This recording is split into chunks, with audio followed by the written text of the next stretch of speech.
मुंबईकर आणि पुणेकर भेसळयुक्त दूध पितात असा खळबळजनक दावा भाजप आमदार गोपीचंद पडळकरांनी केलाय। इतकंच नव्हे तर दुधात कशा प्रकारे भेसळ केली जाते याचा डेमो देखील त्यांनी दिला।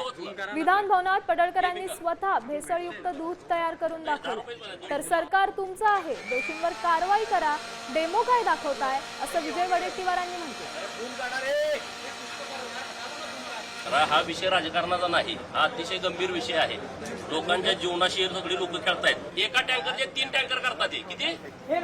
एका टँकरचे 3 टँकर बघा, वास घेऊन बघा तुम्ही, केस कसा आलाय बघायला। शेतकऱ्यांच्या दुधाला दर मिळाला पाहिजे म्हणून ही भेसळ थांबली पाहिजे। आता लोक आमच्यावरती टीका पण करतील, हे कशाला तुम्ही सांगितलं, मग आमच्या दुधाचं असं। अरे पण लोक मरायला लागली ना। मुंबईमध्ये राहणारी लोक रात्रंदिवस कष्ट करतात, पुण्यात राहणारी, नागपूरला राहणारी जे रात्रंदिवस मेहनत घेऊन बारक्या बारक्या बाळांना दूध घेऊन पाजतात, घरातल्या सगळ्यांसाठी दूध घेतात, त्यांनी कॅन्सर कशामुळे वाढला या सगळा? काय दाखवणं? सत्तेमध्ये राहून कारवाई करायची, भेसळ मीडियापुढे दाखवणं सत्तेमध्ये आहे ना का विरोधात आहे? सत्तेतलाच आमदार दूध भेसळ कसं काय सगळं नौटंकी आणि नाटक कशाला पाहिजे? कारवाई करायला पाहिजे, करा कारवाई, दम आहे तर।